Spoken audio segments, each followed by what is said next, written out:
नमस्कार मित्रों। हिंदी साहित्य के इतिहास को सुचारू रखते हुए हम आगे बढ़ेंगे और बिना समय गंवाए सीधा हम क्या कर रहे हैं, आगे बढ़ रहे हैं। इससे पहले एक बात, चैनल को सब्सक्राइब करें और आगे से आगे भेजें मित्रों, ताकि मेरा हौसला बुलंद रहे। Thank you very much. अब देखो, आज हम पढ़ने वाले हैं हिंदी साहित्य के इतिहास में।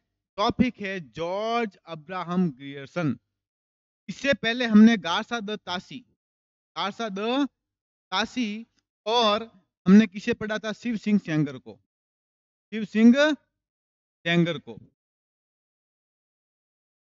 हम इन दोनों को पढ़े। हमने कहा था कि हिंदी साहित्य के इतिहास को सर्वप्रथम ऐतिहासिक इतिहास रूप के रूप में लिखने वाले कौन थे? पहले विद्वान कौन थे? तासी। और दूसरे थे शिव सिंह सेंगर। और पहले भारतीय शिव सिंह सेंगर, इसने कौन सी लिखी थी? इस्तवार द लॉ लिटरेचर एंदुए हिंदुस्तानी। और शिव सिंह सेंगर ने कौन सी लिखी थी? शिव सिंह सरोज। कौन सी लिखी थी? शिव सिंह सरोज। इन्होंने लिखी थी 1883 में, 1883 में। 1877 में इसका इनका पहला संस्करण आया था। ठीक है मित्रों, यहां तक हमने बात की थी। अब करते हैं आगे। अब देखो, ये है हमारे जॉर्ज अब्राहम ग्रियर्सन सर।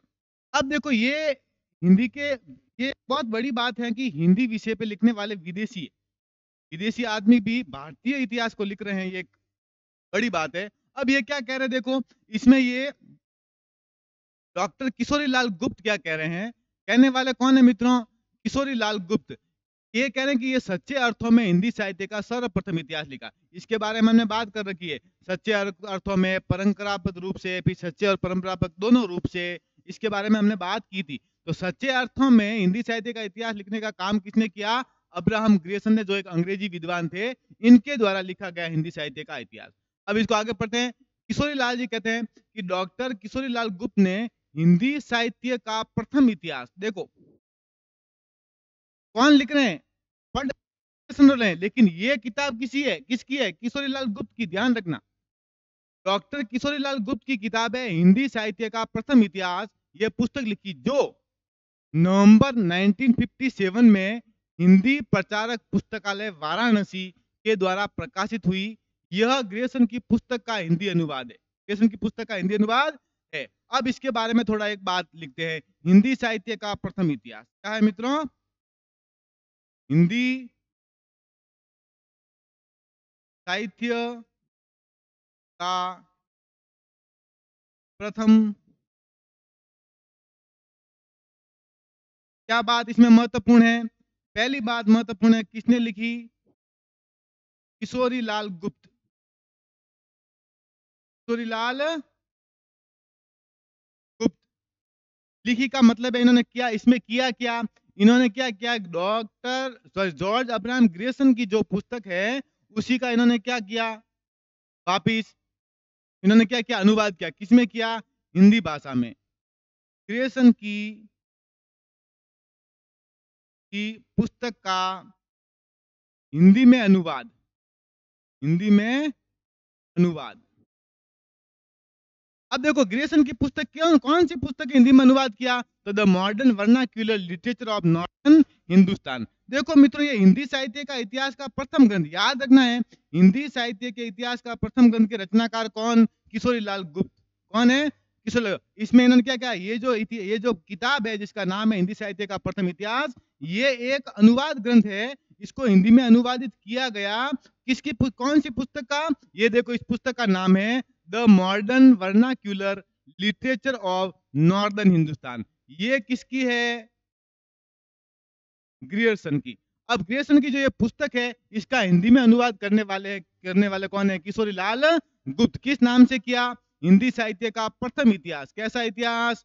प्रथम इतिहास। चले आगे। अब देखो, इसका प्रकाशक देखो किसका, इसकी बात कर रहे हैं। ये कहे कि the Royal Asiatic Society of Bengal की पत्रिका में विशेषांक के रूप में, विशेषांक मतलब विशेषांक, छोटी बात लिखी गई भी, इसको बाद में समझा गया। अब इसका प्रकाशन वर्ष कब है? 1888। मोस्ट है किसका? है ग्रियर्सन की पुस्तक का। किसका? ये द मॉडर्न वर्नाक्यूलर, इसका प्रकाशन वर्ष है 1888। याद रहेगा, 1888 ग्रियर्सन की पुस्तक का। ध्यान रखना, किशोरी लाल गुप्त का नहीं है। किशोरी लाल गुप्त की पुस्तक का तो रचना काल कौन सा है? 1957। आजादी के 10 साल बाद में लिखी है। आजादी के भी 10 साल बाद में लिखी है। लेकिन ये जो ग्रेसन है इन्होंने 1888 में लिखी थी। कब लिखी? 1888 में। ये जो विशेषांक के रूप में प्रकाशित हुई थी, इसका इतिहास पुस्तक के रूप में इसका प्रकाशन 89 हुआ। प्रकाशन वर्ष तो ये है, लेकिन इतिहास के रूप में इसको प्रकाशित किया गया पुनः 1889 तारीखें याद होनी चाहिए, मतलब सन। चलो मित्रों आगे चलते हैं। अब देखो ये प्रमुख विशेषता है, ये प्रमुख विशेषता किसकी है? प्रमुख विशेषता है ये जो अंग्रेजी में लिखा गया किसकी? ग्रेसन की पुस्तक का। किसकी पुस्तक का विवेचन है मित्रों? ग्रेसन की। देखो एक बार वापस पुनः, किताब का नाम क्या है? The modern vernacular literature of northern Hindustan. किसकी है ये किस में लिखी गई है? अंग्रेजी भाषा में। किस में लिखी गई है? अंग्रेजी का हिंदी में अनुवाद किसने किया? किशोरी लाल गुप्त ने। कब किया? 1957 में। ये कब लिखी गई? 1889 89 ऐसा याद रखना है। अब इसका हिंदी में अनुवाद किया। अब इसकी क्या विशेषता है? देखो यह पुस्तक किस भाषा में है? अंग्रेजी भाषा में। यहां तक तो हम बात कर हैं। दूसरा है इसमें कुल 952 कवियों का वर्णन है। कितने मित्रों? 952 कवियों का वर्णन है। इसमें से 886 कवि का उल्लेख पूर्व में शिव सिंह सरोज कर चुके हैं। मतलब कि 952 में से 886 आप माइनस कर सकते हो।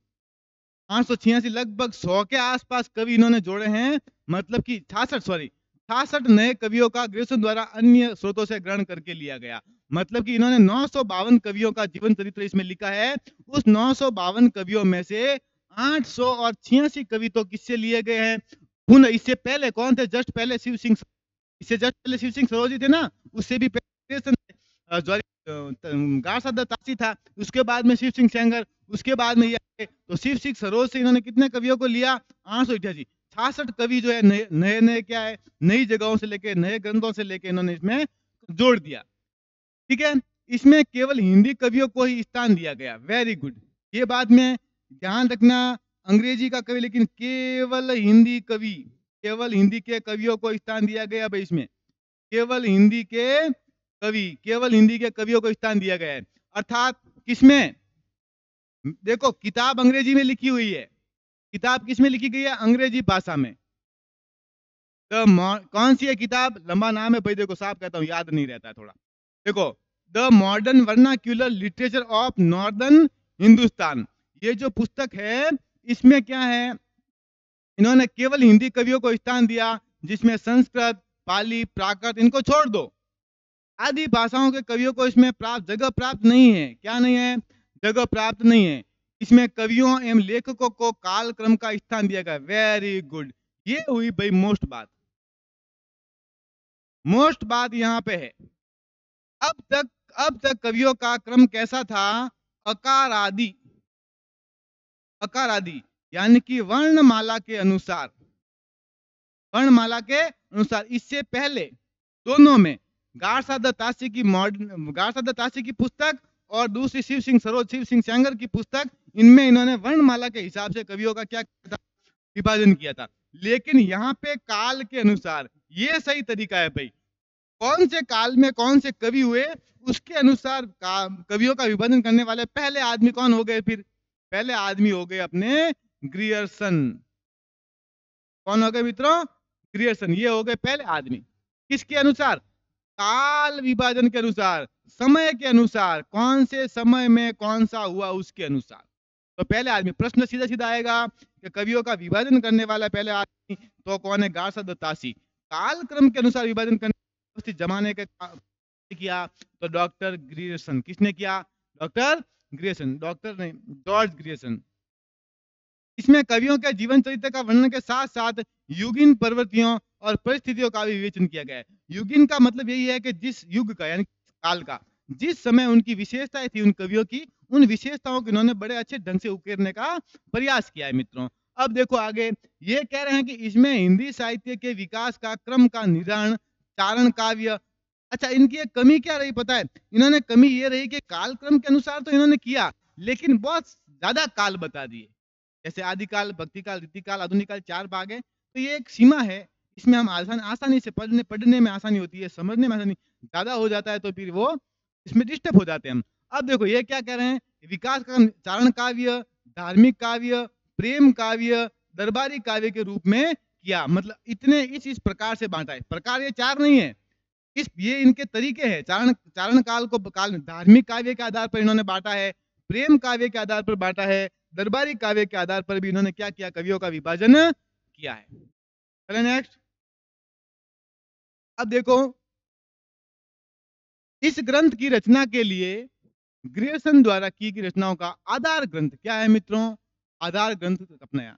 देखो मित्रों, हम भी अगर कुछ लिखेंगे, हमें कितना भी क्या, हम भी अगर पुस्तक लिखना चाहे तो हम पुस्तक लिखने के लिए अन्य पुस्तकों का सहयोग लेंगे, सहायता लेंगे। अन्य पुस्तकों की सहायता क्यों लेंगे?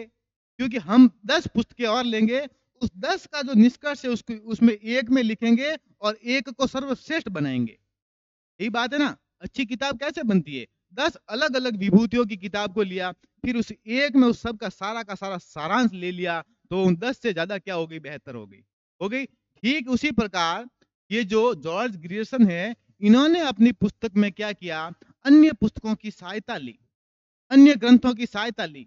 तो कौन कौन से ग्रंथों की सहायता ली? तो जिस ग्रंथों की सहायता ली उस ग्रंथों को हम आधार ग्रंथ कहेंगे। ग्रियर्सन की पुस्तक लिखने का आधार कौन? जिस पुस्तकों से इसने सहायता ली। तो वो कौन कौन सी पुस्तकें हैं? महत्वपूर्ण है, वेरी। अब देखो, तो कौन सी है? इस्तवार द ला लिटेरातुर एंदुए हिंदुस्तानी, किसकी है भाई?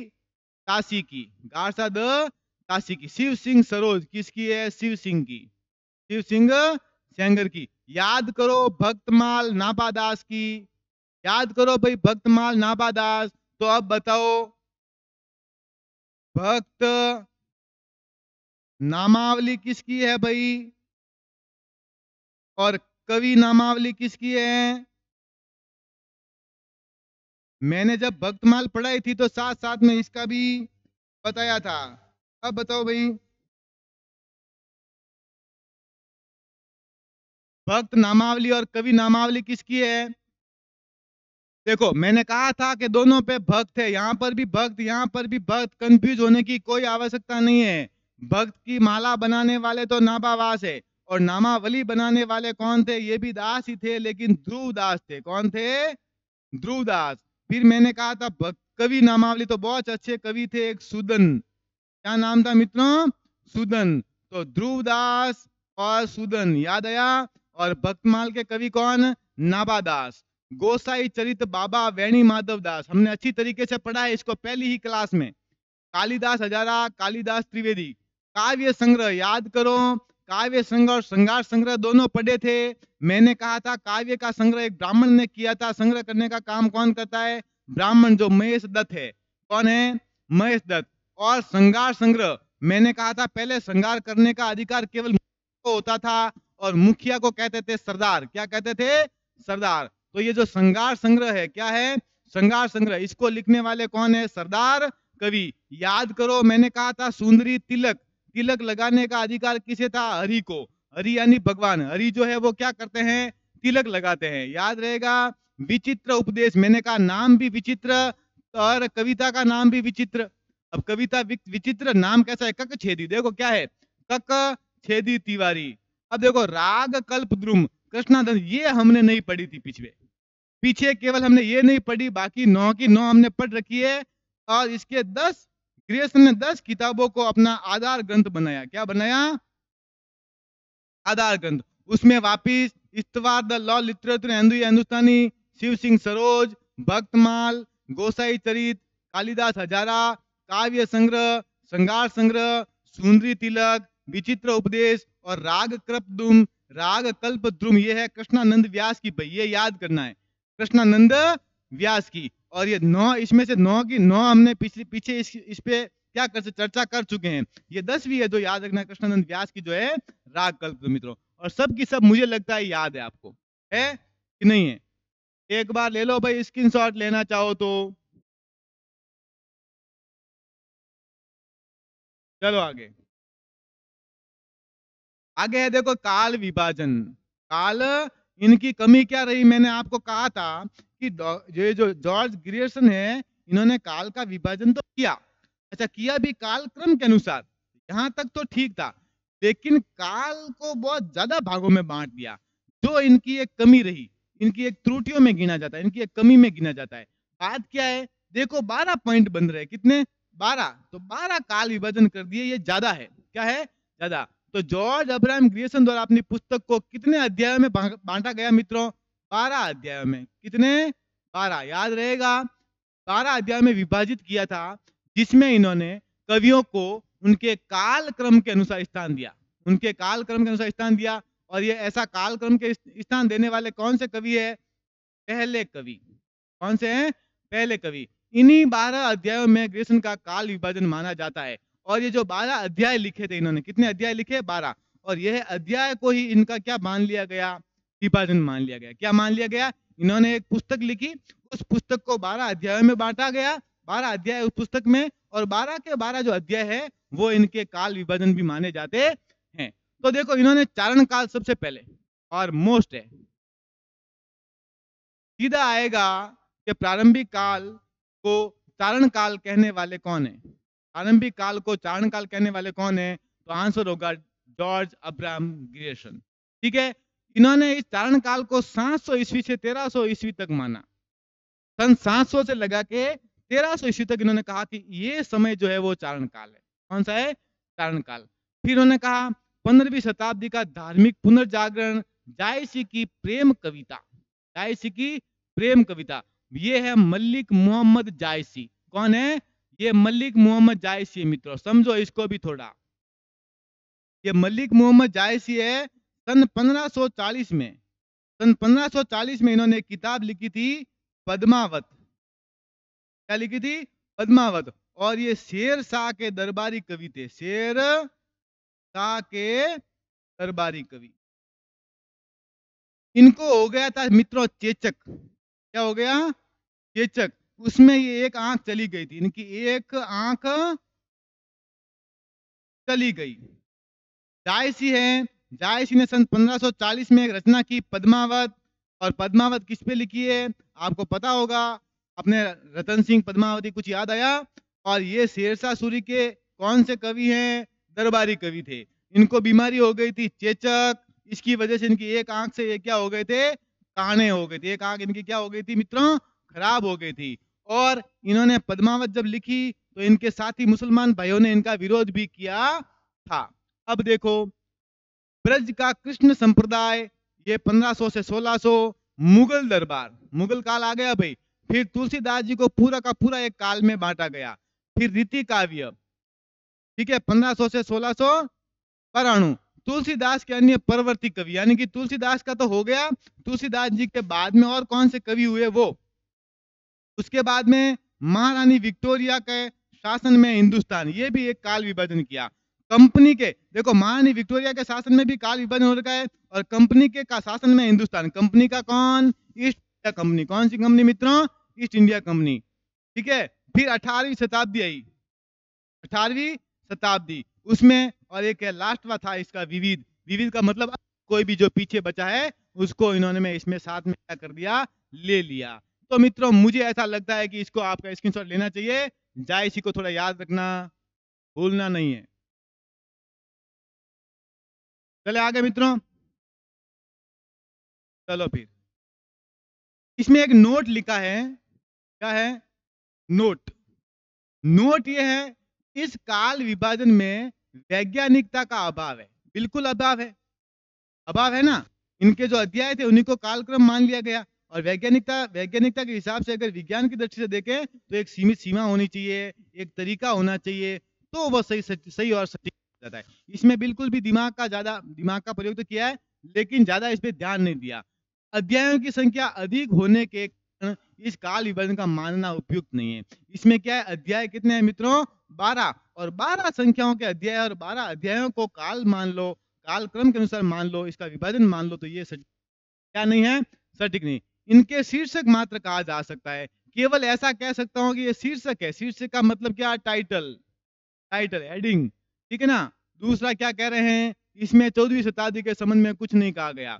अब देखो 700 से शुरू हो गए, 700 ईस्वी से शुरू हुए, तुलसी के बाद तक आ गए, विक्टोरिया का शासन, कंपनी के शासन तक आ गए, कंपनी के शासन तक। लेकिन बीच में जो 14वीं शताब्दी का पूरा काल ही छोड़ दिया, भाई जब 700 से शुरू हुए 14वीं शताब्दी में क्या एक भी कवि नहीं हुआ?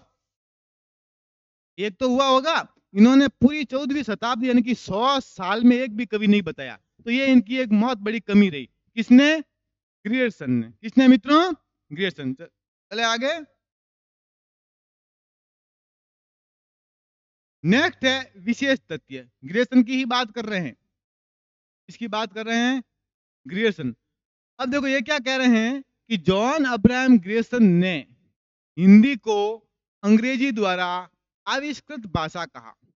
क्या कहा? इन्होंने कहा कि ये जो हिंदी जो भाषा है ना, इसका आविष्कार करता कौन है? अंग्रेजी भाषा। बचेगी नहीं हमें। इन्होंने बात ही ऐसी कही है, लेकिन कहा है। किसने कहा? इतना ध्यान रखना है अपने, तो पचे कि नहीं पचे सवाल सही बनना चाहिए। ये किसने कहा? जॉर्ज ग्रियर्सन ने। इन्होंने कहा कि भाई क्या कहा? हिंदी को अंग्रेजों द्वारा, किसके द्वारा? अंग्रेजों द्वारा आविष्कारित भाषा। अब ये कह रहे हैं कि अंग्रेजी यानी कि अंग्रेज जो लोग हैं उन्होंने ही हिंदी का आविष्कार किया। मुझे ऐसा नहीं लगता, लेकिन उन्होंने ऐसा कहा है। अब आचार्य रामचंद्र शुक्ल इस रचना को भी, देखो मैंने एक बात कही थी, ये देखो व्रत संग्रह नाम आया, जैसे ही नाम आवे व्रत संग्रह, क्या आवे? व्रत संग्रह, सीधा आपको आचार्य शुक्ल याद आना चाहिए मित्रों। कौन आना चाहिए? आचार्य शुक्ल। तो इन्होंने कहा कि बड़ा व्रत संग्रह, क्या कहा? बड़ा व्रत संग्रह के इसको पुकारा। अब देखो जॉर्ज ग्रियर्सन द्वारा हिंदी भाषा के विकास के लिए निम्न 3 महत्वपूर्ण कार्य है। देखो इससे पहले जो व्रत संग्रह प्रयोग किया ना, वो केवल और केवल इससे पहले यानी कि इस्तवार द लॉ लिटरेचर हिंदुस्तानी और शिव सिंह सरोज के लिए किया गया था। अब आगे आ जाना, अब इसने इस ग्रियर्सन की किताब के लिए ना बड़ा व्रत संग्रह, थोड़ा बड़ा है और अध्याय भी बड़े हैं, याद करो 12, जिसके अध्याय बड़े उसको बड़ा व्रत संग्रह का। जॉर्ज ग्रियर्सन द्वारा हिंदी भाषा के विकास के लिए 3 महत्वपूर्ण कार्य किए गए थे। कितने कार्य किए गए? 3 महत्वपूर्ण। कौन कौन से? The modern vernacular literature of northern Hindustan पुस्तक की रचना की थी 89। देखो मैंने आगे बढ़ाया था 88 और 89, दोनों को साथ में याद रखना।